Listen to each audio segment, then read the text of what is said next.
зорчлоо.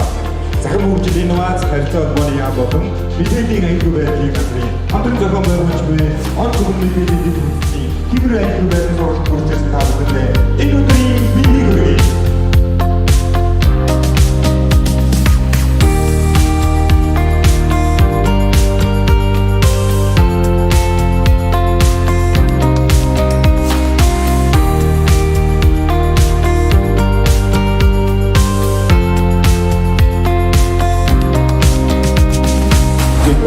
Мэдээллийн аюулгүй байдлын эрсдлийн үнэлгээ хийх зөвшөөрөл бүхий байгууллагууд маань хүрэлцэн ирсэн байгаа учраас та бүхэн маань очиж